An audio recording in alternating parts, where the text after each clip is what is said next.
ঢাকা বিশ্ববিদ্যালয় থেকে লেখাপড়া শেষ করে চাকরি না পেয়ে এখন গ্রামের বাড়িতে হাঁস মুরগি লালন পালন করছেন দৃষ্টি প্রতিবন্ধী রাজিয়া সুলতানা। তিনি জন্ম থেকেই অন্ধ, তবে তার চালচলন আর কাজকর্ম দেখে যেন বোঝার কোনো উপায় নেই যে তিনি জন্ম থেকেই অন্ধ।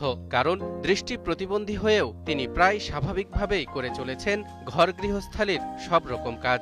আমার চলাফেরা সবকিছু মিলে তো আমি মনে হয় সবার মতোই, আমি দেখি না জাস্ট, কিন্তু আমি সবার মতোই একজন। শুধু তাই নয়, নিজের অদম্য ইচ্ছাশক্তি আর মেধার জোরে অনার্স সম্পন্ন করেছেন দেশের সর্বোচ্চ বিদ্যাপীঠ ঢাকা বিশ্ববিদ্যালয় থেকে। তিনি শরীয়তপুরের গোসাইরহাট উপজেলার আলাউলপুর ইউনিয়নের মুন্সিকান্দি মুন্সিবাড়ির মেয়ে।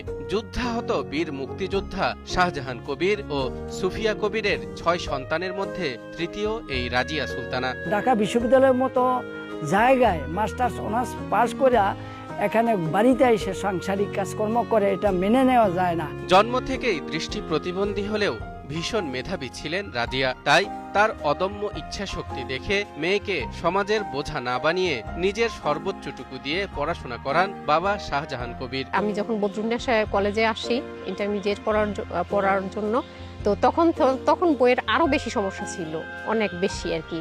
স্বাভাবিক স্টুডেন্টদের সাথে সবাই তো নর্মালি বই লাইব্রেরি থেকে কিনে পড়তে পারতো, কিন্তু আমরা সেটা পড়তে পারতাম না।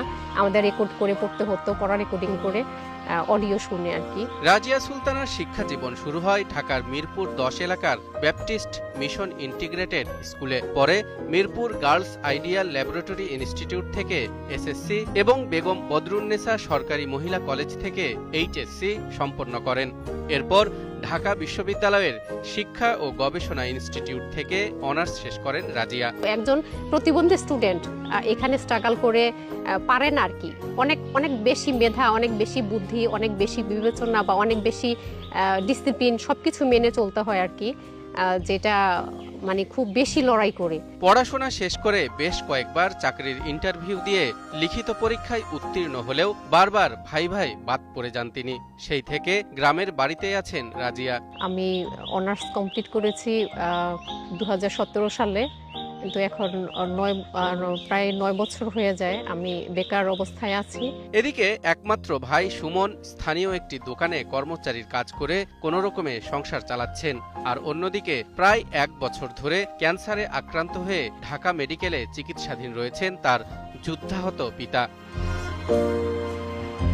এমন অবস্থায় নিজের যোগ্যতা অনুযায়ী একটি চাকরির জন্য আকুল আবেদন জানিয়েছেন রাজিয়া সুলতানা। আমার একটা চাকরি যদি সরকার দেয় তাহলে আমি তো বিশেষ কৃতজ্ঞ থাকবো আর কি।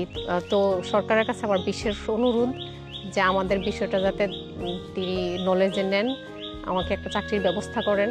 এ বিষয়ে দৃষ্টি আকর্ষণ করা হলে গোসাইরহাট উপজেলা নির্বাহী অফিসার নুসরাত আরা খানম জানান, চাকরি পেতে চাইলে রাজিয়াকে নিয়ম মেনেই আবেদন করতে হবে। সে যেহেতু শিক্ষিত, সে যেহেতু ঢাকা ইউনিভার্সিটি থেকে অনার্স মাস্টার্স কমপ্লিট করেছে এবং তার শিক্ষাগত যোগ্যতা যথেষ্ট রয়েছে, আমি আশা করব সে হয়তো বিভিন্ন সরকারি চাকরির জন্য অ্যাপ্লাই করবে এবং অ্যাপ্লাই করার পরে আমাদের দেশীয় প্রচলিত যে নিয়মকানুনগুলো রয়েছে এর মাধ্যমে সে একটা সরকারি চাকরি পাওয়ার যোগ্যতা যদি রাখে তাহলে অবশ্যই সে হয়তো সে ব্যাপারে সরকার থেকে কোনো পদক্ষেপ নেওয়া হবে বলে আমি মনে করছি। অদূর ভবিষ্যতের কথা চিন্তা করে রাজিয়ার জন্য একটি চাকরির ব্যবস্থা করবে সরকার, এমনটাই প্রত্যাশা সকলের। মার গর্ভে থেকে প্রতিবন্ধী অন্ধ, কিছু করার নাই, ওর কষ্টে কষ্টে জীবন গেছে, এখনো কষ্ট।